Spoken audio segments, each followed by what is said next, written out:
Stop it.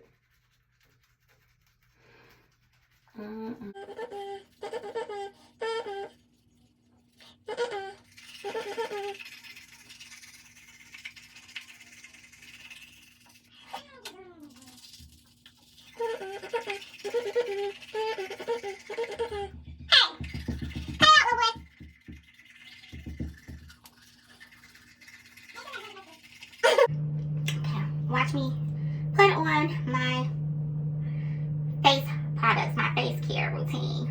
I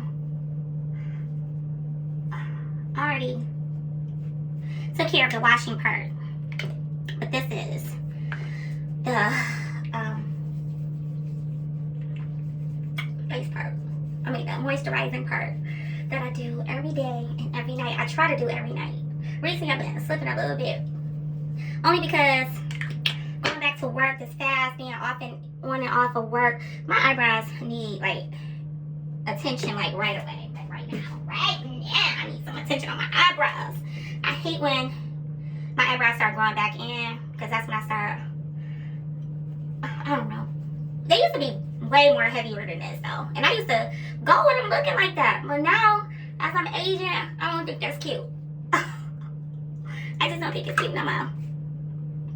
And I think the fast is pretty much over. It's not really over. I think I'm going to end it after 5 o'clock. I made a mistake and swallowed some, just a little bit of mouthwash. It panicked me. And that may have been the indication that I don't know.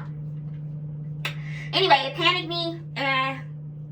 I ate peanut butter, a piece of bread with peanut butter to absorb what went in my stomach, because I felt like I don't have enough on my stomach to coat it. But it's just panic that I think I'm going through regarding that. So I did do that. But guys, pretty much I made it through the fast. But so this is the stuff I use. I use this intensive eye serum. It's for daytime and for night. I don't even know who it's made by. I just picked it up from, and it got makeup all over it, but it got picked up from TJ Maxx. I like to go to TJ Maxx to get some of my skincare products, because I'm addicted to skincare products now. This is collagen. It's makeup on these things, because I keep it in my makeup bag, and some of the makeup tops fell off and just start staining and stuff. So I really love this serum. It does plump. It says it plumps and improves firmness. And it does. I do see that. And then I use, this is my second bottle of this. This is Korean. I think both of them are Korean. This is a Korean product. And this one is. And I think, is this one Korean too? Yeah, it's just a Korean product too. I'm into the Korean skincare. This is Bunny Hill, and I really like it. I think it has brightened up my skin. Even though I really don't have, I had a really bad suntan. So when you're aging and you get a suntan, it hit different. So it's called Snail Vita Cream. That's my second bottle because I like it. And then I use this sunscreen, which is Black Girl Sunscreen 30. My daughter hipped me up on that. She, a 21-year-old, always listen to whoever is the youngest person in your household, okay? Or in your connection. Connect to younger people. Connect to younger people, because they keep you vibrant, youthful, and they keep you going. They keep you on track and on, you know, so you won't be outdated. So I use she is my resource, okay? My daughter is one of my main resources. So, of course, she keep me up to date. Yes, these got to go. These has got to go. And I don't have no makeup on, which is why I look like this. Watch me transform my eyes, because I'm just going to Subway to get my son a sub. And I might get mine too. What's today? I don't think I'm going to eat mine until 10 o'clock though.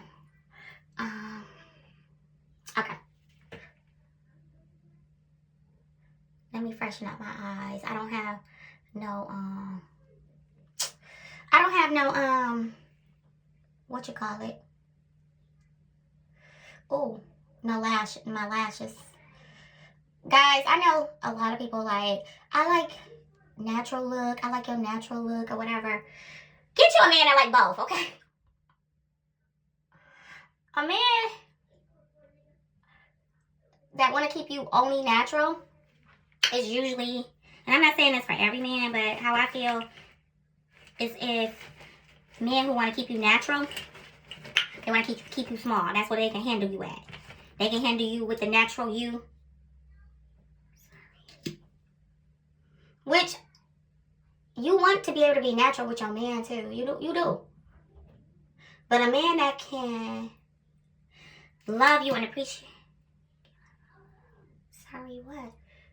that can love you and like you and rock with you when you feel more secure, more confident in your, in your glory. Like if you want to freshen yourself up and stuff, if your man encourages that, that's the kind of man you want. I prefer.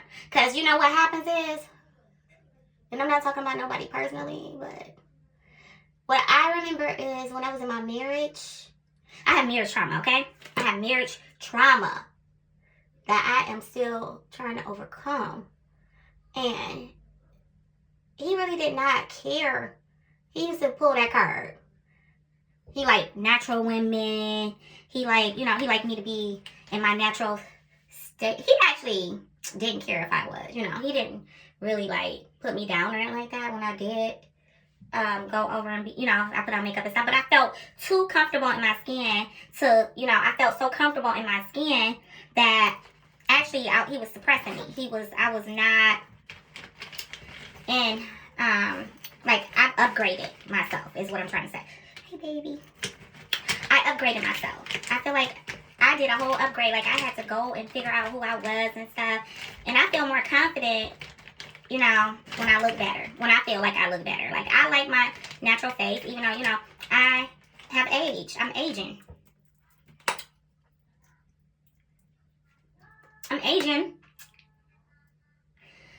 So we look different than we did in our youth. But the thing is to stay graceful with it. And but yeah, I was looking like a ran down grandma. And that was 10 years ago. Like the time I was with him. Where is the blush? Okay. Because I'm just gonna put a little bit of blush on me. I'm gonna use whatever is on this brush. Because just to pick my skin up just a little bit. Just to give myself some life. But I was looking like somebody's grandma. I was looking like somebody, and I could be somebody's grandma. At this point in my life, I could be somebody's grandma. Ooh. But at that time, I was looking ran down. And be careful with men who are comfortable with a woman that look ran down. Be careful with somebody that's comfortable with you when you look your worst, because he feel elevated because you look bad. Why is it so freaking cold out here in Michigan today? Oh goodness, it's like giving, I don't want to come out this freaking house.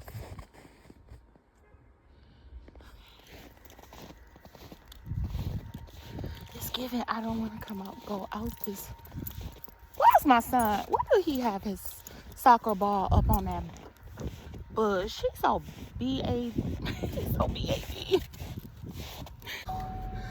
So guys, I'm thinking that the fast is going to end as I had intended in the beginning. I was trying to go out and above. I was trying to go until 72 hours, which would be 10 p.m. today. But I feel that I did the bulk of what I needed to do. I feel like my prayers have been accepted and everything. And so I feel approval from God. I have received answers and clarity from God. So many answers, so much clarity, so much to so much to stand for, so much to stand over, so much to stand and pray over. I asked him to give me, the way I should go. I needed to know what to do in the future. I needed to know which way to go, in my future, going forward in 2026. And I received I received answers. I received clarity. I received confirmation. And I received like God just spoke to me so clearly. And I received insight. I guess I'm saying everything the same thing. I received the main thing is my heart has been going in the right direction the whole time of this fast. So what God aligned my spirit with during this fast is what God has been aligning my spirit with, already. So it was just like confirmation that I am doing the right thing, that I am on the right track, that my vision is correct. Like we revisited the vision, we rewrote the vision. I told you guys I was going to pray Habakkuk 2 and 2 through 3, and so that's write the vision and make it plain. So first the thing was Jeremiah 33 and 3, in which I was asking God to give me revelation and to show me what I need to do going forward, and then show me what I need to see. Show me great and mighty things I call to you. Show me great and mighty things that I know not. Unsearchable things that I know not. Well, I don't know my future, do I? So I don't know the future. I don't know what God's plan is on, even though he has told me, But when I get out of alignment, I go back into because the appointed time has not come. So I'm in the waiting game, the waiting season, which the appointed time has not come yet. So I'm still I fall off out of alignment. So anyway, that, and I pray Habakkuk 2 and 2 through 3, write the vision and make it plain on scroll so that you can so that hero can run with it. And then even though it's going to be slow, even though it's going to take its time, it's going to feel like it's taking its time, it's going to happen at the appointed time. It's not going to delay. It's not going to not. When the appointed time comes, it's not going to hesitate. It's going to happen. And it's going to happen so fast. And it's just going to take off and run. And there's no forcing involved. None of that. So that, and he helped me rewrite my vision and make it plain. And what else did we do? Me and God. What else did happen in this fast? So yeah. So I just know, the feelings that I felt or questioned just felt more intensified, more potent in this fast, which gave me confirmation, because our spirits do not lie. Your spirit don't lie. When you're living in the flesh, that lies. When you're living in your head, that lies. That can lie to you. When you're living with your heart, that your heart can lie to you. But your spirit don't lie. That is where God is. That is the Holy Spirit, okay? That is your discernment. That is your, it tells you important things. It gives you your important insight, but you have to know how to go into your spirit. So that's you. That's your higher you. And it's also, it's the Holy Spirit communing with you. And that is where you get the true answer. What do I want to say? That's what I want to say. That's not the word I want to use. I'm trying to think of the word I want to use, because it overpowers everything. When you follow that's the overpowering of everything. That's what it really is. Your spirit, the things that you feel and see and hear in your spirit is what it is. So then everything else is going to align up, everything else got to manifest according to what, what's in your spirit. But you got to trust and believe that what's in your spirit is real. And after all the, everything you feel and everything you go through, after, you know, all the doubts and the frustrations, you know, all those negative emotions, once they die down, what's left in your spirit is the real thing. That's what God has placed there. And so, that's what happened. And because God, if you're going to go on a 3-day fast, trust and believe. I don't care what kind of 3-day fast, whatever fast you feel can get you closer to God, whatever fast God tell you to go do. You do that fast. And I did a liquid fast in which I sought God's face.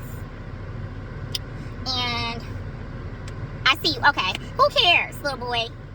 My son talked about he gonna message me somewhere. He see me because I'm sitting in the driveway. I haven't pulled off to go get his food. And anyway, let me finish this. But when you said, what was I saying? He done threw me off. Yeah, okay, so when you are in the spirit, you know, you basically are in the spirit when you are fasting, because you are crucifying your flesh. He better not come out here. You're crucifying your flesh and you're seeking God, and food is not changing your, you know, cannot distract you, because food is a big #1 distraction. That's why food fast is like the best fast to go on. Okay, social media can distract you as well. However, social media for me, a lot of times I use social media for my food, my spiritual food. So I don't go to church really, you know, and I'm still like questioning that this place that I'm in right now with the church, because I don't go to church. And I asked God at the beginning of the year, I did ask God to put me, my heat is loud now. I asked God to direct me in the way I should go regarding church. I need to know, you know, I need a church home. If you want me in church, God, I need to know where to go. And he hasn't spoken on that yet. I asked him, I wanted to know if he wanted me to go to this church around, that's right next to my house. Right now, I haven't had the urgency to do that yet. But, so I get my spiritual food, a lot of my spiritual food comes from social media, because I follow spiritual. It's in my algorithm, and it's also the pages that I follow. So a lot of things I follow. Some things I follow, they're not, you know, social. They're not all spiritual, but most of the things I follow is spiritual. It's the Word of God, being reinforced, people speaking to my spirit and stuff like that. So I need that. So I don't really fast from social media. I haven't done that, but food is a big thing, a big distraction for us. We get distracted with food. We get even food changes our moods. Food changes our, you know, our things, chemistries in our body. So that's a lot of things that can keep you from hearing from God. So anyway, after a 3-day fast, more than likely the thing that is meant to stay is going to stay with you. And I say more than likely because it's your determination to decide this. You know, you have to have your discernment. But I know for me, anything God is trying to get rid of with me, he don't want for me. He will not be intensifying it. He would not be, you know, he would have crucified it. He either gonna crucify it or he gonna intensify it. And so that is confirmation right there. That is so you have to have a relationship with God. You have to be spiritually in tune. Boy, if you don't get off my phone, stop texting me. I'm saying, what are you doing? Because he don't play about his food. He's 11, so he don't play about his little food. Okay, little boy, you gonna get it. And trust and believe, he ain't starved.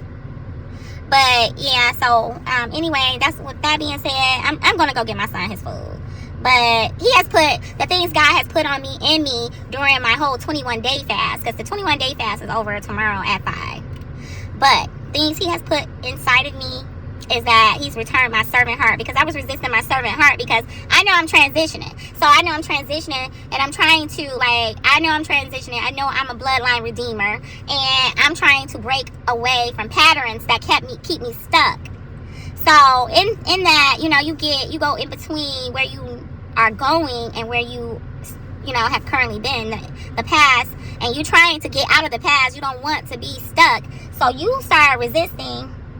And people start looking at you strange. They be looking at you like you doing something to them when it really don't have nothing to do with them. But they used to you being a certain type of way. You trying to fight this and you resisting it. They thinking like, you changing and all of that. So you get started. You trying to protect yourself. I'm trying to, you know, I've been defensive, trying to protect myself, trying to protect my stance, trying to protect my my vision and what I feel is my calling. But I was turning kind of what do you call it? Not bitter, but cold and detached. I have been detached, but you gotta detach. You do. You need that detachment, but you need that detachment. You can go back, but you need a time of detachment. So I have been, it feels like it kind of made me feel bad, you know. So I asked God to return my servant heart because I want to be a servant. That's what we all should be. When you are a child of God, you're a servant. So we should never not want to be a servant. That's not of God. We should always want to help. We don't want to be abused. We don't want to be a doormat. We don't want to be misused. But I still want to be a servant. So, and I still want to serve everybody that I love. You know, the people that I love, I want to be there for them. So that is something I asked God to put that back inside of me. Stop calling me, little boy. My son is getting on my nerve, y'all. Let's drive to this subway. But yeah, he had taken my servant. Maybe I'm talking to my man. You sit up there trying to stop me, little boy. Yeah, so I asked him to turn. How can I stand this little boy? He texted me again, said hi. He is so impulsive. That's something he got to stop. That impulsivity got to stop, bro. Yeah, so, I feel sorry for them. Somebody got evicted. But yeah, I asked him to return. He returned my servant heart back. And what was the other thing? Okay, here comes somebody speeding up behind me. Hold on, guys. What else did I add? So that was one thing. The other thing, I had forgot something so potent about my relationship that God had spoke to me. I had forgot about that God is doing, you know, that God has done. So that was something I could stand on, that I thought, you know, I had forgot about that. So we good. My relationship is good. And it's long distance, but it's good. And it's gonna be better. So the other thing is, what else did I see come forward? So those are basically some things God returned back to me during. Well, he already done that in the 21-day fast, but this one, the 3-day fast, brought me back to this reality that God has given me about my relationship with my man, with my kingdom partner, who I believe is my kingdom partner. And one day I'll be able to disclose that, because it's only God that could do it. If it's, you know, only God can do it. So after God do it, complete it. Not after God do it, but after God completes it, I'll share it, because I know it will bless someone. It's going to be the most amazing testimony. It's going to be an amazing testimony. It's going to be the most amazing. God is writing a beautiful love story in this. And I'll talk to y'all later.